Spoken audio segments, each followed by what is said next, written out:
Speaker, what is the reverse logic? Please, for the benefit of our young one.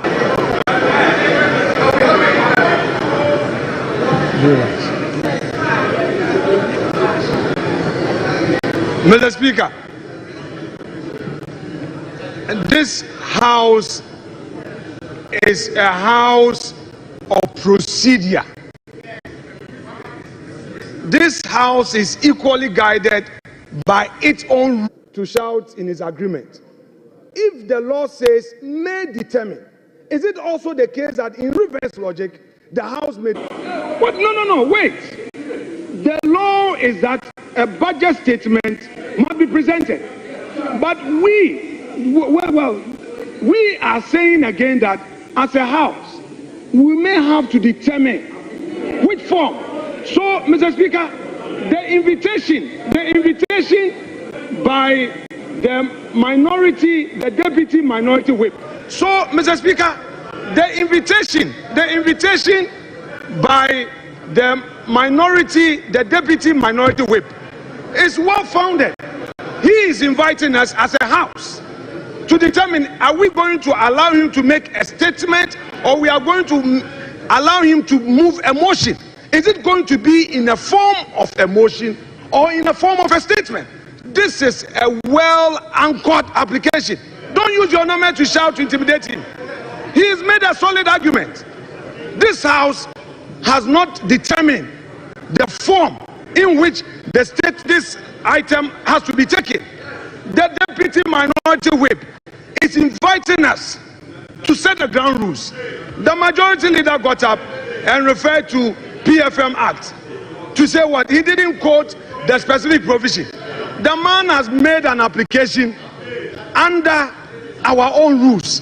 You didn't attack him on the rules. You didn't know. You didn't say anything against his application on the rules. Mr. Speaker, as the minister is here, in which form are we going to listen to him? What is he going to make a statement, or he is going to move a motion? Mr. Speaker, this house is being invited to determine this matter. You see, the Supreme Court has had an occasion to give a contextual interpretation where may is placed to mean shall. Yes, it is there. No, come on, Mr. Speaker, even that argument aside, put that argument aside. There's no need for any interpretation of whether may should be shall. The point is that the law provides that we should determine the form. The law says we should determine the form. In this house, there are ways to come here. You come to make a statement. You come to move a motion. What is the minister coming to do? It's for this house to determine. Is he going to move a motion in accordance with Article 179? Or he's coming to make a statement? And when he makes the statement, what happens? Is it going to be left with a chairman of a finance committee to now move that this house should debate the statement? Mr. Speaker, this is a solid application and he should be applauded for what he's done. Thank you, Mr. Speaker.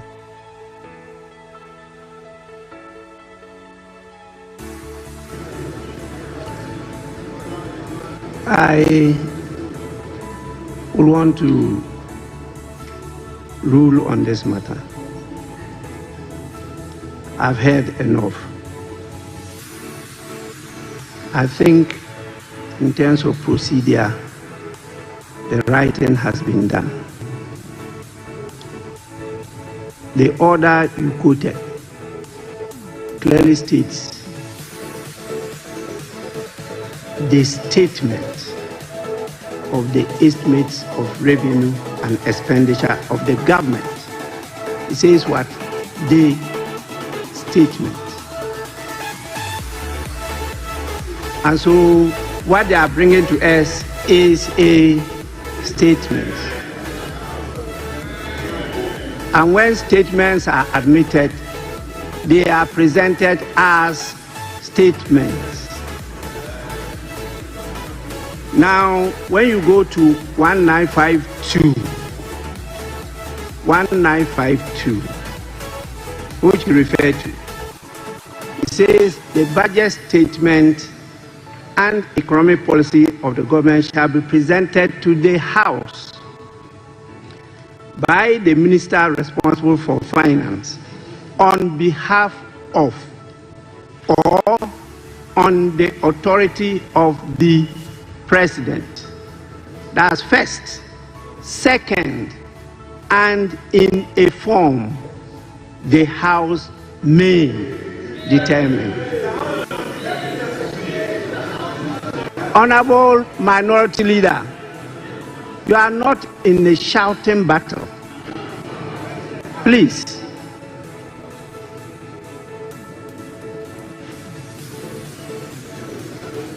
This is the House. The only way the House can determine however you define form is when the statement is presented to you.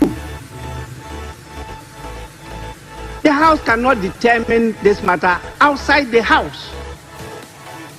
You can only determine it when you are truly sitting as a House.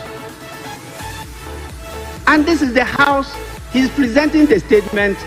If you decide that you want a form, you define form in any different manner, as you are doing, different from the earlier form that we decided and we've been practicing. If this is what you want to do, please, the statement must first be presented to you. It has to be presented to the House. And if you may, you determine the form you want it to be presented. That can be part of the debate. But I'm not sure the definition you are putting on the word form. Please go back to your lexicons.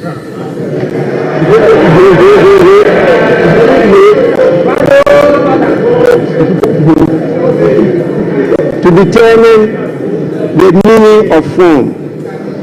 I think the writing is being done.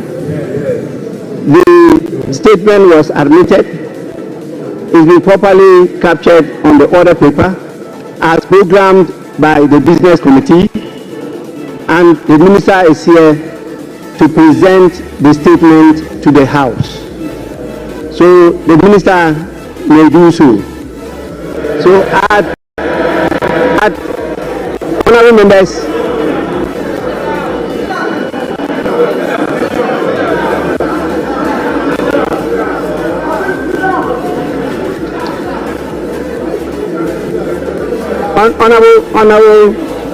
honorable minister, just a minute. Honorable members, at the commencement,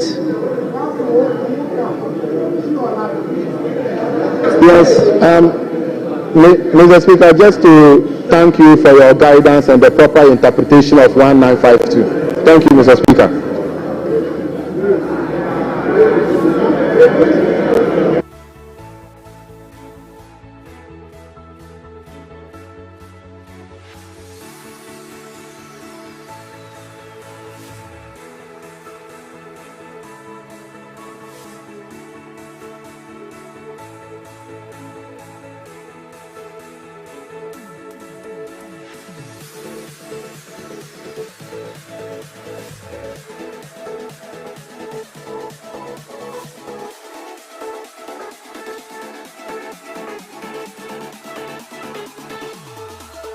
For the longest time until I became a Galamsey.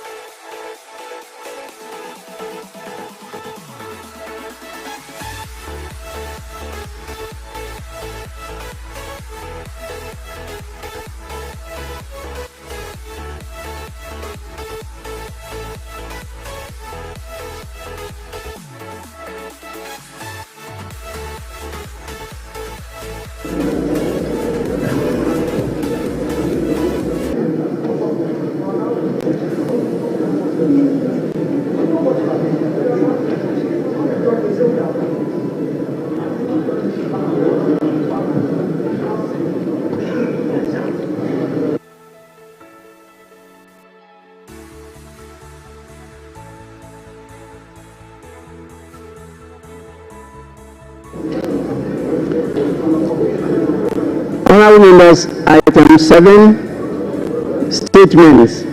The budget statement and economic policy of the government for the year ending 31st December 2025. Minister for Finance.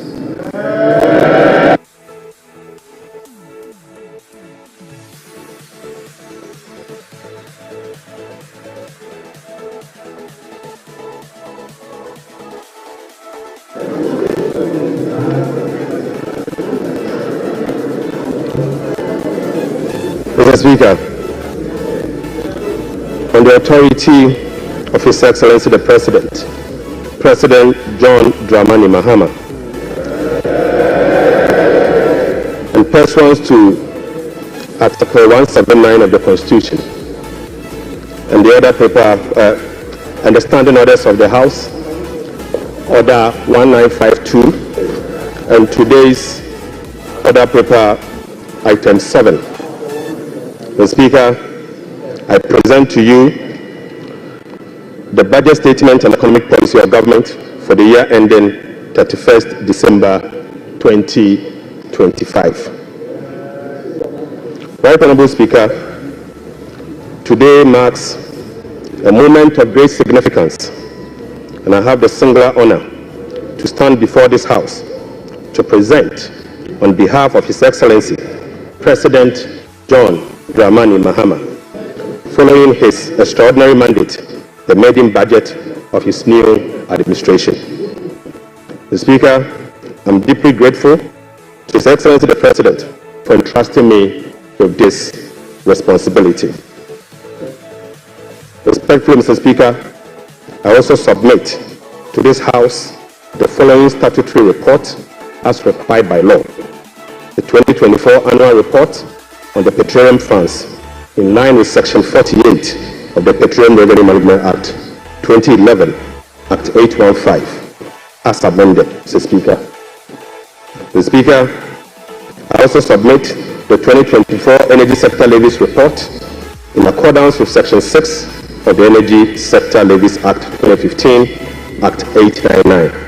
And finally, Mr. Speaker, the 2024 Annual Report on the collection and utilization of the African Import Union Levy, in line with Section 7 of the African Union Import Levy Act 2017, Act 952. Right Honorable Speaker, with this budget, I will also be seeking a review of the following act to support the policies of government aimed at stabilizing the economy and promoting inclusive growth. The first will be an amendment to the Petroleum Revenue Management Act 2011, Act 815. The second will be the Ghana Infrastructure Investment Fund 20, Act 870. And the second will be an amendment to the Mineral Income Investment Fund Act 2018, Act 978. The Speaker, I will also be seeking amendment to the Energy Sector Levies Act 2015, Act 899. I will be seeking amendment to the Ghana Cocoa Board Act, Act 1984, the PNDC Law 81, as amended. The Speaker, that's not all. I will also be seeking amendment to the Earmark Funds Capping and Realignment Act 2017, Act 947, the Ghana Procurement Authority Act 2003, Act 663, as amended in Act 914. The Speaker, I will be seeking amendment to the Ghana Education Trust Fund Act 2000, Act 581. And finally, Mr. Speaker, I will also be seeking amendment to the Fiscal Responsibility Act 2018, Act 982, and incorporating into a comprehensive public financial management act. Mr. Speaker, I forgot to add that I will also be seeking amendment to the Revenue Administration Act 2016, Act 915. So, Speaker, we remain committed to the pursuit of our 24-hour economic policy of stimulating economic growth and job creation. Right Honorable Speaker, this policy will contribute to addressing Ghana's structural economic challenge by creating an integrated, efficient, and increasingly export-driven industrial economy that fulfills the utilization of our national resources, capital, and labor power. Right Honorable Speaker, will be presenting the 24-hour economic policy to Parliament in due course. In this respect, Mr. Speaker, the Labour Act, the Ghana Investment Promotion Act, and other enabling legislations will be reviewed accordingly. Mr. Speaker, as part of the effort to stabilize our cedi through foreign exchange and gold reserve accumulation, I will also submit a bill to provide a legal framework for the establishment of the Ghana Gold Board for the consideration of this House. Mr. Speaker, this budget is indeed an abridged version of the 2025 budget statement and economic policy of government. I respectfully request the Hansa Department to capture the entire budget statement and economic policy of government for the year ending 31st December 2025. Mr. Speaker, standing here evokes a sense of nostalgia as I reflect on my journey in public service from my early days as a young parliamentarian in this House in the year 2009. Destiny has guided my path from a backbencher to a member of the Finance Committee, to a Deputy Minister of Finance, to ranking member of the Finance Committee, to Minority Leader, to Majority Leader briefly, and now, Mr. Speaker, as Minister responsible of Finance. Right Honourable Speaker, the invaluable experience I gained in this chamber has shaped my perspective, sharpened my focus, and prepared me for the task at hand. I fully commit to supporting His Excellency the President to fix the economy of Ghana. I take this opportunity to extend my profound gratitude to the good people of Ejuma Koinyan Esiam, my constituents, and to you, Mr. Speaker, and members of this House across the aisle for your unwavering support throughout my years in this chamber. Mr. Speaker, this esteemed House is a century of rigorous debate, principled cooperation, and at times constructive disagreement, all in the pursuit of greater good of our beloved country. I look forward to working with you, Right Honourable Speaker, and my colleagues on both sides of the aisle to reset the Ghana's economy through sound policy and structural reforms that will propel our country forward. So, Speaker, there comes a time in a nation's history when fundamental challenges must be confronted, difficult choices must be made, and a new course must be set for the future. For Ghana, the defining moment is now.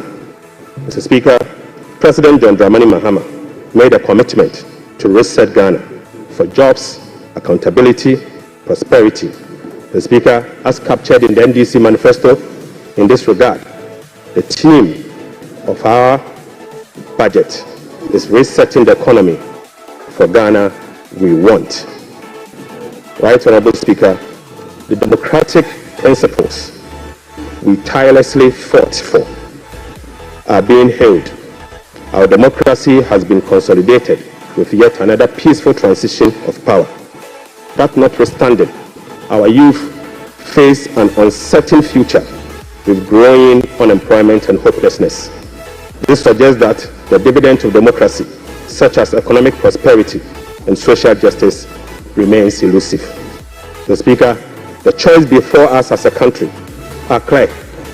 We can either continue on a path of self-destruction by not confronting the problems, or we can embark on a journey of fundamental reforms and transformation, one that resets our economic model, redefines our priorities, honors our social contract, and provide opportunity for all.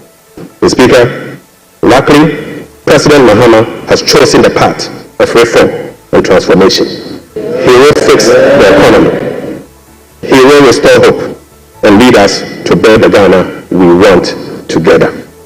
Right Honourable Speaker, this budget was preceded by the National Economic Dialogue on the theme Resetting Ghana, Building the Economy We Want Together, on the 3rd and the 4th of March 2025. Through this consensus building dialogue, the people demanded a decisive action, real solution to the severe challenges that plague us as a country.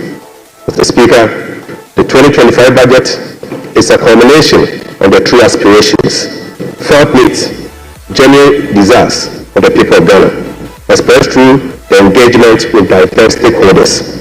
As part of our broad consultation also, ahead of the budget, we recently engaged traders at major trading centers, including the Mokola market, to listen to their concerns, gauge their expectations, and elicit their input.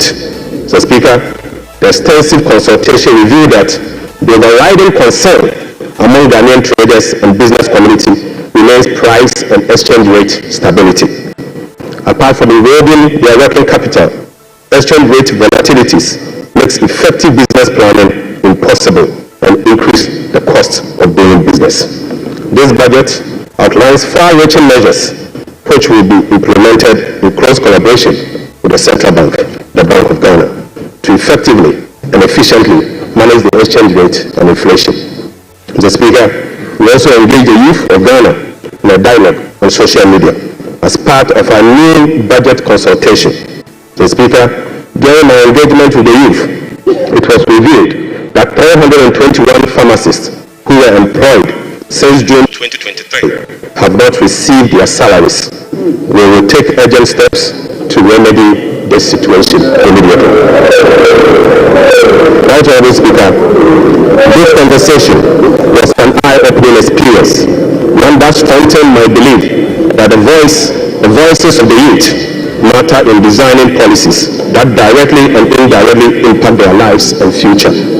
So, Speaker, in the year 2016, I came to this chamber on behalf of the then Minister of Finance, the Honorable Seth Emmanuel Tepe, and led the passage of the Public Financial Management Act 2016, Act 912, to deploy a robust public financial management system. Even though, Mr. Speaker, the Public Financial Management Act remains one of the best in the world, its poor implementation has rendered our public financial management systems weak, allowing for abuse and costly infraction. So, Speaker, President Mohammed's government is committed to the full implementation of this critical legislation. So, Speaker, accordingly, we will enforce the sanction regime, link contracting and public procurement to budgetary provisions in the medium-term expenditure framework, and seek parliamentary approval for all multi-level.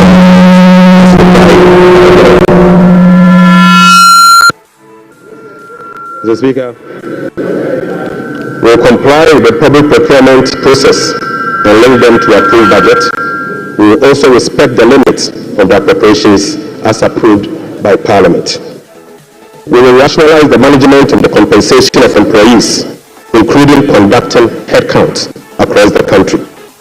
Mr. Speaker, I now turn my attention or my focus to the state of the Ghanaian economy as of 31st December 2025. Right, Honorable Speaker, Mr. Speaker, I now focus my attention on the state of the Ghanaian economy as of 31st December 2024. Mr. Speaker, hands on heart, we inherited an economy in deep crisis. Mr. Speaker, an economy hard hit with debt and beset by other fiscal challenges, such as large accumulation of NDRS, energy sector, shortfalls, and financial sector payments. Mr. Speaker, weak commitment control and reckless public spending have reversed the progress made in fiscal consolidation, even under the IMF program that commenced in the year 2023. Mr. Speaker, notwithstanding the gains made under the IMF supported program that was to achieve through the painful sacrifice of domestic bondholders, external creditors, and taxpayers, the economy remains in distress. Right, Honorable Speaker, key performance indicators to be assessed by the IMF staff in the upcoming fourth review of the program scheduled for April 2025, such as the primary balance on commitment basis, inflation, social protection, and others, as at end 2024, are likely missed. Right, Honorable Speaker. In addition, all structural benchmarks due by end December 2024 are also missed. So, Speaker, inflation worsened in the year 2024 from 23.2% in the year 2023 to 23.8% in 2024. So, Speaker, the 2024 end period inflation also exceeded the budget target of 15% by 8.8% points and the IMF central target of 18% by 5.8 percentage points. Unfortunately, this has triggered a discussion with IMF under the monetary policy consultation clause. Right, Honorable Speaker, the primary balance on commitment basis worsened from a deficit of 0.2% of GDP in the year 2023 to a deficit of 3.9% in the year 2024. Mr. Speaker, the primary balance on commitment basis target for 2024 was a surplus of 0.5% of GDP. Sadly, the previous government recorded a deficit of 3.9% point of GDP. This presents a slippage of a whopping 4.4 percentage points. Right, Honorable Speaker. At the end of December 2024, total central government arrests amounted to 67.5 billion Ghana cedis, representing 5.2% of GDP. Mr. Speaker, with the road sector recording an arrest of 21 billion Ghana cedis. Mr. Speaker, when I assumed office on the 23rd of January 2025, my office was inundated with requests for payment for many contractors and suppliers. To ascertain the total arrests and outstanding payment for all MDAs, the Ministry of Finance decided to formally request all MDAs on the 28th of January 2028 to submit information on all arrests and outstanding claims for validation. Subsequently, Mr. Speaker, the Ministry of Finance held a special hearing with the MDAs to validate the arrests that were submitted for payment. The response from the MDAs and the validation revealed that a staggering amount of 67.5 billion Ghana cedis is owed to government contractors and suppliers. Mr. Speaker, this consists of MDAs outstanding interim payment of invoices worth 49.2 billion and bank transfer advice at the Controller Accountant General worth 18.3 billion Ghana cedis. Mr. Speaker, this 67 billion excludes 1.73 billion US dollars owed to independent power producers. This 67 billion also excludes 68 billion Ghana cedis owned by Electricity Company of Ghana to contractors. Mr. Speaker, this 67 billion US dollars also excludes the 32 billion owned by the Ghana Coal Board to contractors. And Mr. Speaker, this 67.5 billion also excludes the 5.75 billion owned by the Ghana Red Fund to various contractors. Right, Honorable Speaker, the Bank of Ghana is also seeking an amount of 53 billion Ghana cedis as bailout to be able to address their negative equity challenge that they face. Mr. Speaker, as part of the measures to address these mounting accumulated arrests, we have commissioned an audit of these arrest payment and guarantee value for money before a penny will be paid. Mr. Speaker, before a penny will be paid, we commit to do that arrest. Right, Honorable Speaker, in addition to the 67.5 billion cedis in arrests, the validation process also revealed that MDAs have awarded contract to the tune of a minimum 194 billion Ghana cedis. Mr. Speaker, this amount represents 16.5% of GDP as at the end of 2024, with the road sector again alone accounting for 100 billion Ghana cedis. Mr. Speaker, most of these contractors and most of these contracts were awarded without commencement certificate and authorization. Mr. Speaker, this is in blatant violation of the Public Financial Management Act 921. Right, Honorable Speaker, let me now update you on our debt service obligations. Mr. Speaker, apart from the huge arrests and commitment, our fiscal situation is further complicated by huge bullet debt service and constrained fiscal financing options. Currently, Mr. Speaker, the government option to finance the budget is limited to only treasury bill market following the debt restructuring program. Moreover, the forthcoming debt service of both domestic and Eurobond debt obligation will have profound implication for fiscal sustainability and balance of payment.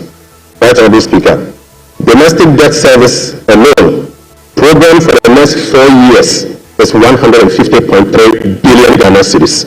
The Speaker, simply put, the interest and principal payment that will be due for payment beginning now for the next 4 years is 150.3 billion Ghana cedis.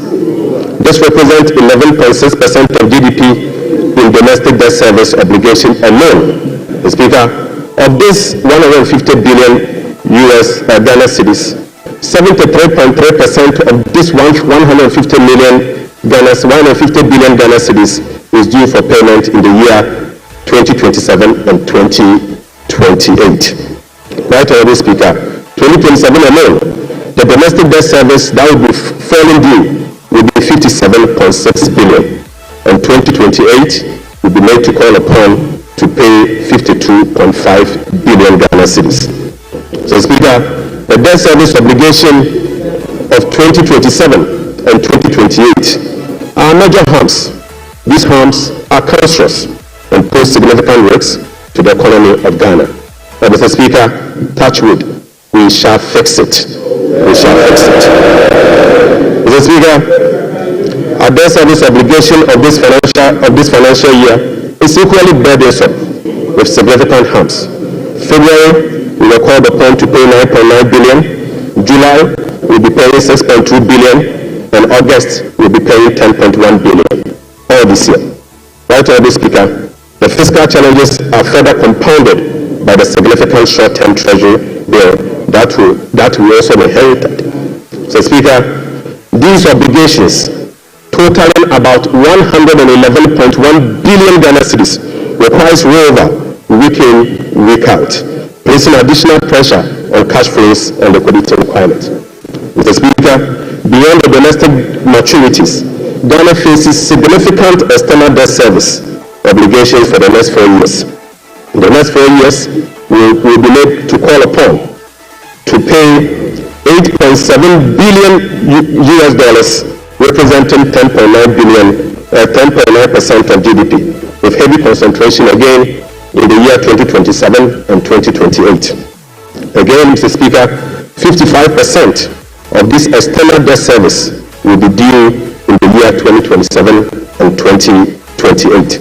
Right, Honorable Speaker, in the year 2027, we'll be made to pay 2.5 billion US dollars, and 2028, we'll have to again pay 2.4 billion US dollars. Right, Honorable Speaker, it seems the debt restructure undertaken by the previous administration was designed to make 2027 and 2028 debt repayment heavy. Sadly, so Speaker, I don't know how come we sat and allowed that design to happen. So Speaker, that is cancerous. But I can assure you, we will fix it. Mr. Speaker, in spite of all this upcoming domestic and external debt service obligation, no buffers were built to cushion this unprecedented debt service burden. Mr. Speaker, as of 7 January 2025, the debt service reserve account, the sinking fund in dollar, has a balance of $64,000 US dollars. Mr. Speaker, when we were leaving office, we left behind $319 million US dollars in that same account. Mr. Speaker, the debt service reserve CD account had an amount of 143 million Ghana cedis. Right, Honorable Speaker, when we were leaving office, the balance was 430 million Ghana cedis. Mr. Speaker, I now move you to stalled project. Mr.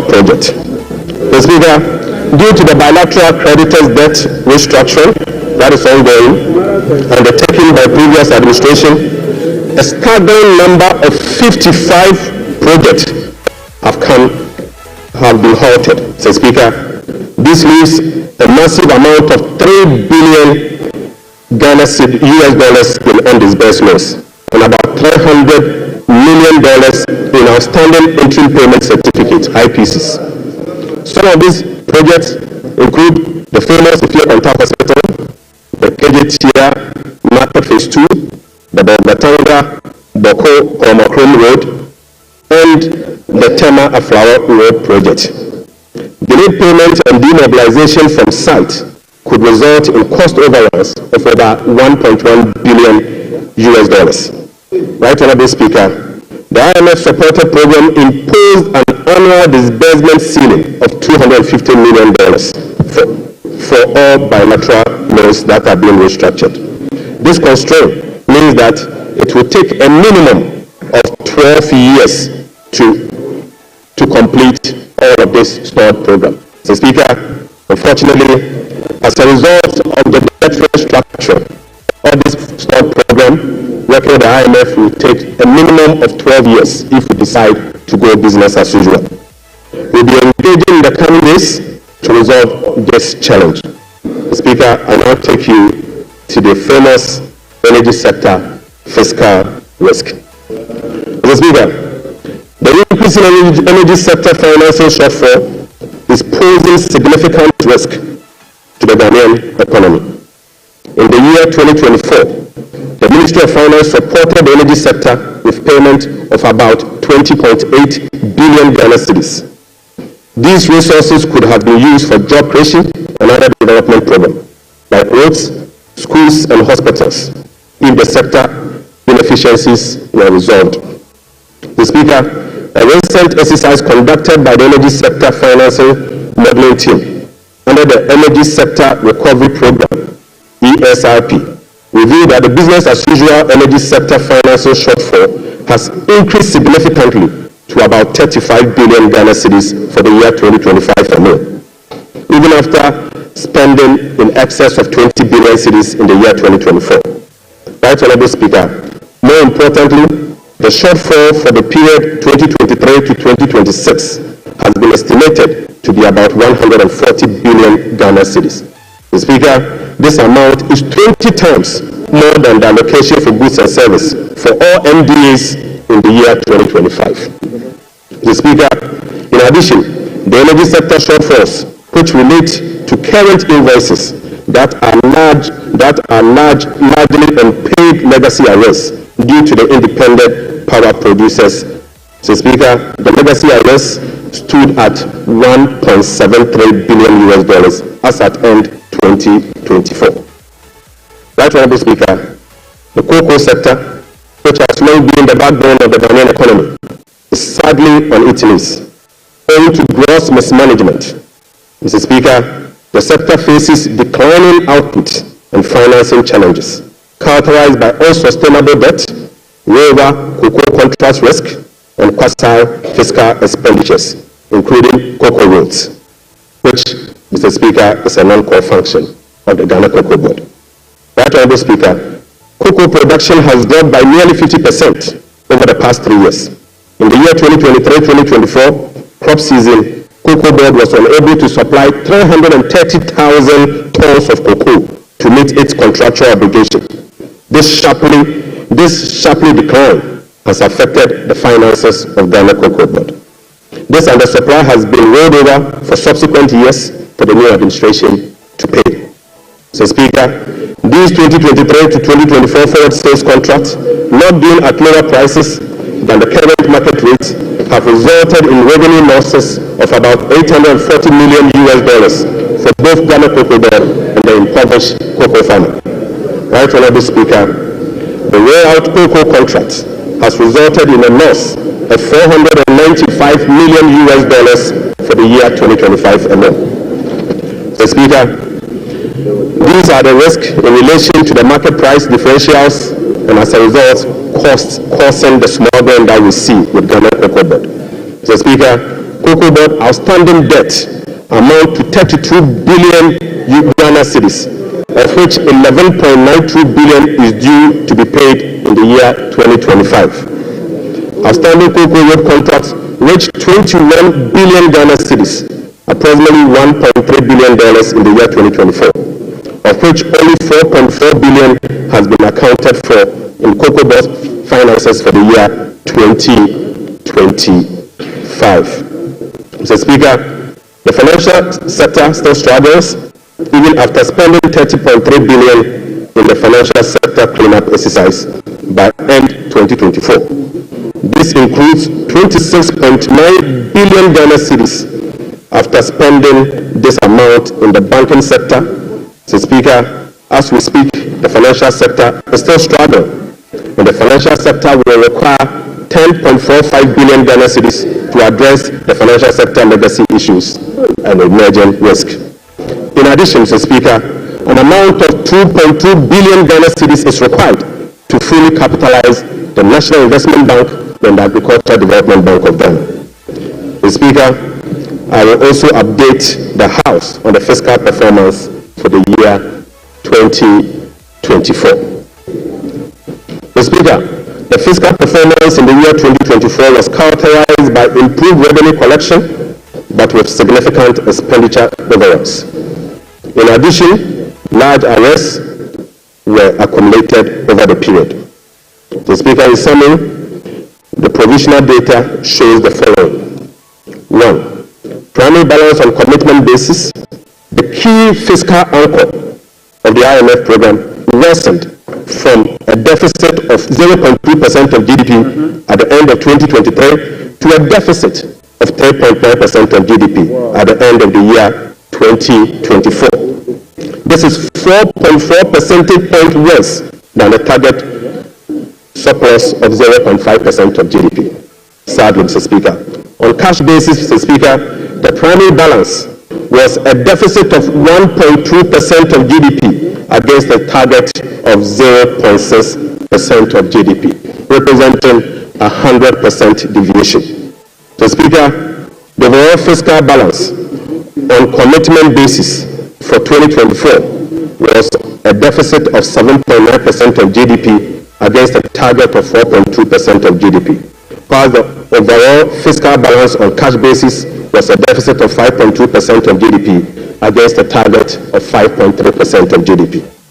Total revenue and grant amounted to 186.6 billion Ghana cedis, or 15.9% of GDP, 5.3% above the revised target of 177.2 billion Ghana cedis, or 17.4% of GDP. The performance was mainly driven by higher than programmed oil and gas receipt and higher non-oil tax revenue collection. Total expenditure on commitment basis, including discrepancies, amounted to 279.2 billion, or 23.7% of GDP. This is 27.1% above the budget provisions of the year 2024, Mr. Speaker. The primary balance on commitment basis, including discrepancies, amounted to 232.4 billion, or 19.8% of GDP. This is 35.3% above the target of 171.7 billion, or 16.8% of GDP. Unfortunately, Mr. Speaker, all expenditure lines exceeded their respective targets for the period, except for interest payments, goods and service, and other expenditures.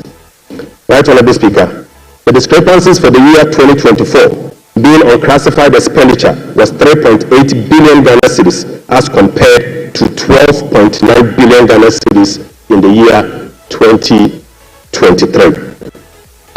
Mr. Speaker, at the end of December 2024, provisional data indicate that gross central government and guaranteed debt was 726.7 billion from 610 billion in 2023. This represents 61.8% of GDP in 2024, compared to 68.7% in the year 2023. Mr. Speaker, it is instructive to note that the debt to GDP ratio and the dollar component of our debt that has come down, that has reduced, is as a result of the 37% haircut on principal of Eurobond debt under the debt restructure. Mr. Speaker, it is important to know that. Mr. Speaker, Right, Honorable Speaker, It is instructive to note that the debt to GDP that has reduced is as a result of the 37% haircut on and interest that were given to Euro bondholders. So, Speaker, you may recall that the government commenced the debt restructuring program in the year 2022 to restore debt sustainability and economic stability. As of now, the restructuring process is approximately 93% completed. The remaining 7% relate to debt of $2.7 billion owed to commercial creditors. We are committed to completing the remaining debt restructuring as soon as possible. Mr. Speaker, real sector development in the year 2024. Right, Honorable Speaker, provisional 2024 GDP statistics published by the Ghana Statistical Service on the 10th of March 2025 shows that overall real GDP growth increase. So, Speaker, at the end of increase to 5.7% in the year 2024. So, Speaker, I take that again. So, Speaker, provisional 2024 GDP statistics published by the Ghana Statistical Service on the 10th of March 2025 show that overall GDP growth grew by 5.7% of GDP compared to the growth rate of 3.1% recorded over the same period. Mr. Speaker, the key driver of this growth was largely coming from gold mine. So, Speaker, including Galamsey.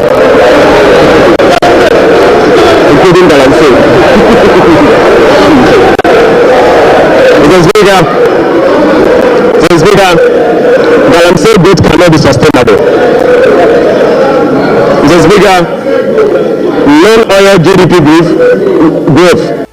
Mr. Speaker, the non-oil GDP grew by 0.6% in the year 2024, compared with the growth rate of 3.6% recorded in 2023.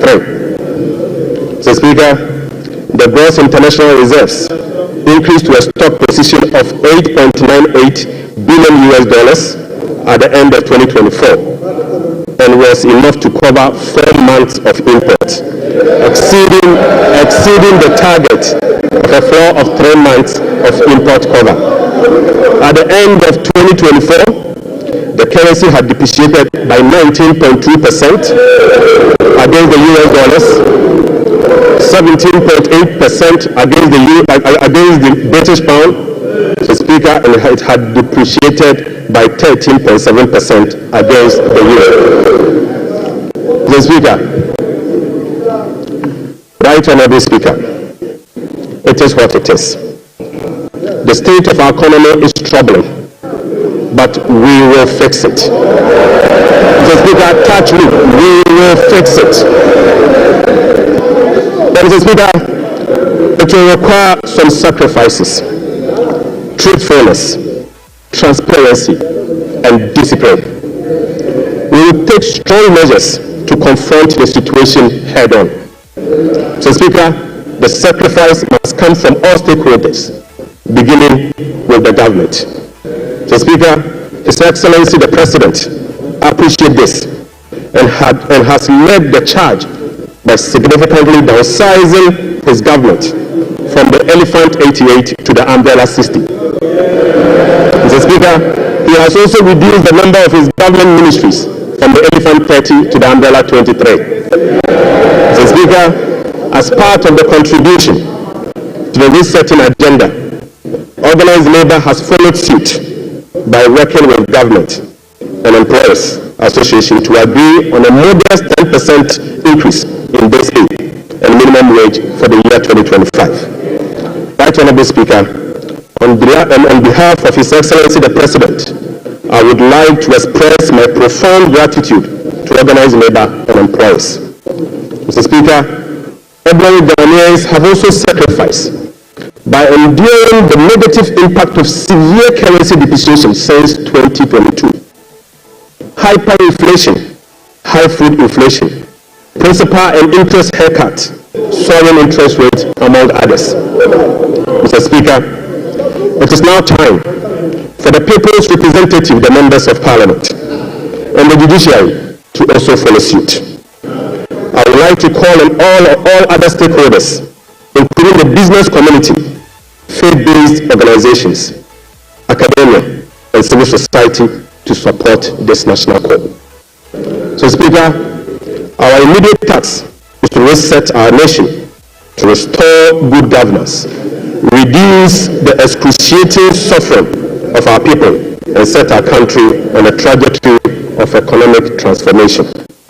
So, Speaker, our vision is to build a prosperous and a democratic state, anchored on the principles of freedom and justice, providing equal opportunities for all. So, Speaker, through this vision, we will work together to build the Ghana we want. Right Honorable Speaker, the resetting agenda will be anchored on the following. 1. Restoring hope in our democracy, renewing trust in public officials, and helping every Ghanaian attain their full potential. Offering a trusted hand to the vulnerable, particularly women and youth, and creating a new Ghana for coming generations. And finally, stimulating demand by patronizing made-in Ghana goods under the 24-hour economy. Mr. Speaker, today I came to this chamber with made-in Ghana bag, signifying, Mr. Speaker, with made-in Ghana bag, Mr. Speaker, I would like to first present, Mr. Speaker, they don't know that in Ghana we show suit. Right, Honorable Speaker, I would like to first present the government's immediate and strong measures to address the current challenges we are confronted with, followed by the medium-term vision, policy objectives, and targets. Right, Honorable Speaker, consistent with Section 14 of the Public Financial Management Act 2016, Act 911, the fiscal policy objectives of this government is to support the economic transformation agenda to ensure the macroeconomic stability of the country within the macroeconomic and fiscal framework. More specifically, the fiscal policy objective of the government include the following: rationalizing government expenditure and eliminating wasteful expenditures, optimizing domestic revenue mobilization through broadening of tax base, increased non-tax revenue collection, adopting enhanced tax compliance measures, and modernizing the tax administration through digital technology. Mr. Speaker, we will also increase the share of domestic expenditure to spur economic growth and job creation. We'll be reducing public debt to sustainable levels and adopting prudent debt management practice to support debt sustainability.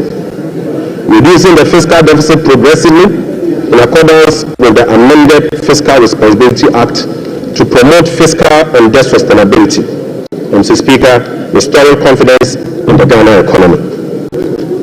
Right Honorable Speaker, our approach will be to foster economic growth, accelerate job creation, reduce inflation, and stabilize the cedi. To achieve this, it is crucial that we establish the macroeconomic stability and ensure debt sustainability. Mr. Speaker, we are confident that by prioritizing these fundamental elements, we can cultivate an environment where individuals can prosper and businesses can thrive in Ghana. Mr. Speaker, Ghanaians through the recent National Economic Dialogue have expressed a clear desire for fiscal deficit and public debt to be reduced through cuts in government spending rather than through only tax measures. We wholeheartedly agree, Mr. Speaker, going forward, we will tailor our expenditure expenditure to align with our fiscal realities. After all, whoever pays off their debt gets rich. So, Speaker, we are poised to implement a three-pronged approach to achieve our objective, beginning with this budget immediately. First will be to recalibrate the fiscal adjustment, and we believe that by prioritizing spending-led fiscal adjustment can initiate a positive cycle. Fiscal adjustment can initiate a positive cycle in a way that first, it will help lower inflation and curb depreciation of the cedi. Secondly, it will lessen government reliance on borrowing, which in turn will reduce the crowding out of private sector and lower interest rates. Lastly, this approach will ease the strain on monetary policy, allowing the central bank some greater flexibility to reduce monetary policy rates, ultimately resulting in lower bank and lending rates. Mr. Speaker, the second approach will be to deliver shock therapy. Mr. Speaker, we are implementing a form of shock therapy to the economy by making significant spending cuts this year, thereby reducing the government financing needs and front-loading fiscal adjustment. This is the down payment for our policy credibility and creditworthiness. Right, Honorable Speaker, our third approach will be to restore fiscal responsibility by moving forward